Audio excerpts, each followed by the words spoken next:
আশা করছি আপনারা সকলেই ভালো আছেন। তো চলুন ভিডিওটি শুরু করার আগে অবশ্যই একটা কথা বলি যে আপনারা চ্যানেলটির সঙ্গে নতুন হয়ে থাকলে চ্যানেলটিকে সাবস্ক্রাইব করে রাখবেন।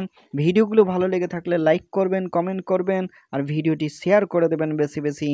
তো চলুন শুরু করা যাক ভিডিওটি। তো এখানে করে দেখুন যে 1 সেপ্টেম্বর মাদ্রাসার গ্রুপ ডি নিয়োগের পরীক্ষা। এই গ্রুপ ডি নিয়োগের পরীক্ষা 1 সেপ্টেম্বর আপনাদের 12টা থেকে 1টা পর্যন্ত হবে। আর এখানে করে 73,000 পরীক্ষার্থী এই পরীক্ষা কিন্তু দেবেন। আর 25,000 পরীক্ষার্থীকে নতুন করে আর পরীক্ষা দিতে হবে না, কমিশন এটা কিন্তু জানালেন। লিখিত এই পরীক্ষায় উত্তীর্ণদের নিয়োগ প্রক্রিয়া সম্পন্ন করা হবে বলে মাদ্রাসা সার্ভিস কমিশন জানিয়েছেন। সম্প্রতি কলকাতা হাইকোর্ট নির্দেশ দিয়েছিল মাদ্রাসায় গ্রুপ ডি কর্মী নিয়োগের প্রক্রিয়া দ্রুত সম্পন্ন করতে হবে। সেই মতো কাজ শুরু করে মাদ্রাসা সার্ভিস কমিশন। দীর্ঘ প্রতীক্ষা ছিল মাদ্রাসাগুলিতে। গ্রুপ ডি পদের জন্য ফল প্রকাশ হয়নি। প্রায় 14 বছর পর সেই নিয়োগ প্রক্রিয়া সম্পন্ন করার উদ্যোগ নেই।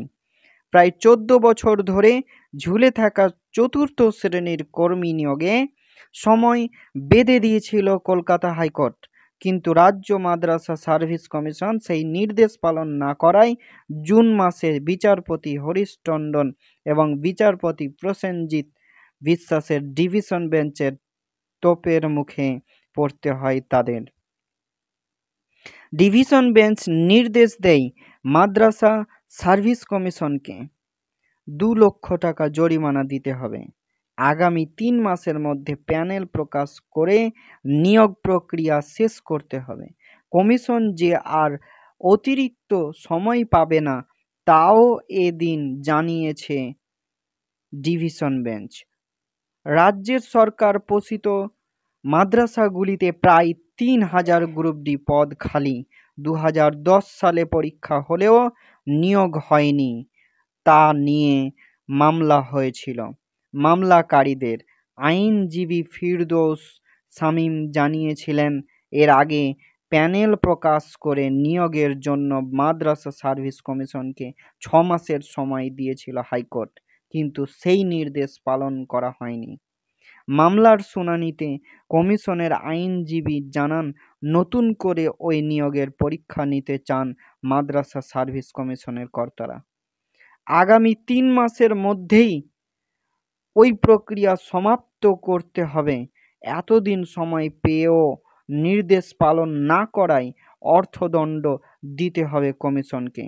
আদালতের খবর, এই নিয়োগ নিয়ে 2019 সালে মামলা হয়। সেই সময় বিচারপতি রাজশেখর মান্থা 14 দিন সময় দিয়েছিলেন কমিশনকে। তার বিরুদ্ধে তারা ডিভিশন বেঞ্চে যায়।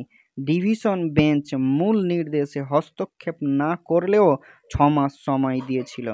পরে কোভিড পরিস্থিতি ও অন্যান্য কারণ দেখিয়ে একাধিকবার সময় নিয়েছে কমিশন। তো এই ছিল খবরটি। তো চলুন, ভিডিও ভালো লেগে থাকলে অবশ্যই লাইক করুন আর চ্যানেলটিকে বেশি বেশি সাপোর্ট করুন। সাপোর্ট করতে পয়সা লাগে না,